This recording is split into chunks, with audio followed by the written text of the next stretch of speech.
Scripps News has obtained an affidavit of Danielle Hegseth. That's the former sister-in-law of Defense Secretary nominee Pete Hegseth. In it, she says she has major concerns about what his potential confirmation to lead the Pentagon would mean for the military. Now, Scripps News congressional correspondent Nathaniel Reed is live at the Capitol Hill, and you've been working on this for the past couple of hours. What did we learn from this new affidavit, and what could it mean for Hegseth's confirmation?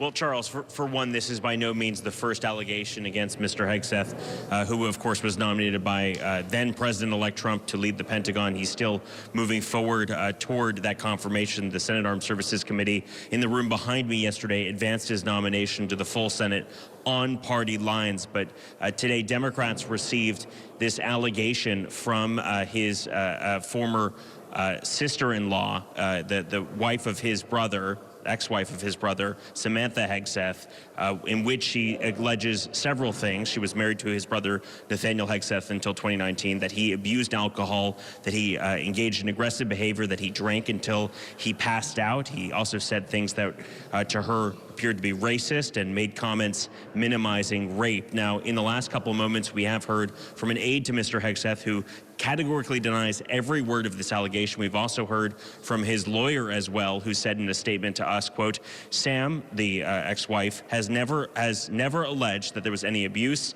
She signed court documents acknowledging that there was no abuse and recently reaffirmed the same during her FBI interview. Belated claims by Danielle Hegseth, an anti-Trump far-left Democrat who is divorced from Mr. Hegseth's brother and never got along with the Hegseth family, do not change that.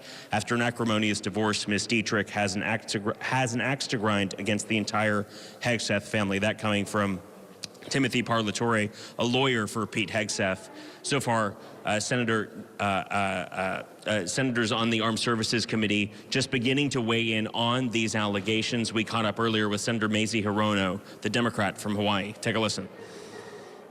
Are you concerned it could be quite some time before Trump gets a bulk of that cabinet in place, given that Democrats could hold up some of these nominations up to a week or more?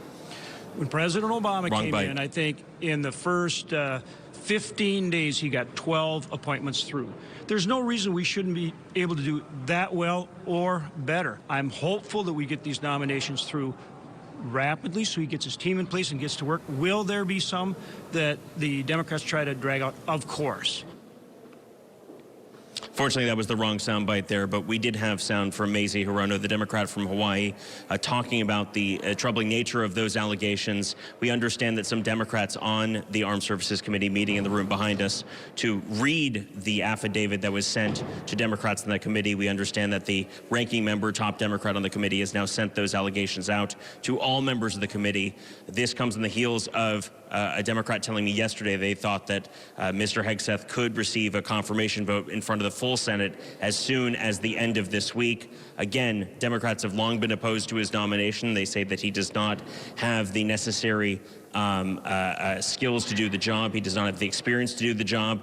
And furthermore, they tried to raise a number of these allegations during his confirmation hearing. Every single time Mr. Hegseth trying to push back on those allegations, saying that they were either from anonymous sources or were entirely untrue. This latest affidavit, though, clearly has a name attached to it. The Hegseth team pushing back, saying that nothing in this affidavit is true. All right, Nate, thanks. Let's talk about Marco Rubio. He was confirmed last night by the Senate with unanimous consent. Will Trump get all of his other members confirmed? You just talked about Pete, but what about all the other candidates?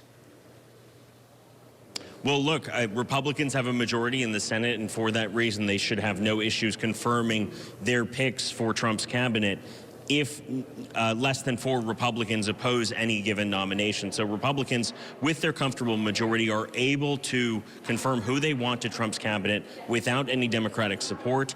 There is a chance that we could see a vote on one of the nominations for Trump's cabinet later this evening, his nominee to lead the CIA. That is a real possibility that we could see that confirmation come through in the next couple hours. But again, Marco Rubio, certainly a standout in terms of the amount of support, unanimous support he got from the entire Senate last night. Yeah, and a former rival of then candidate Donald Trump back in 2016. All right, Scripps News congressional correspondent Nathaniel Reed, appreciate your time. Thank you.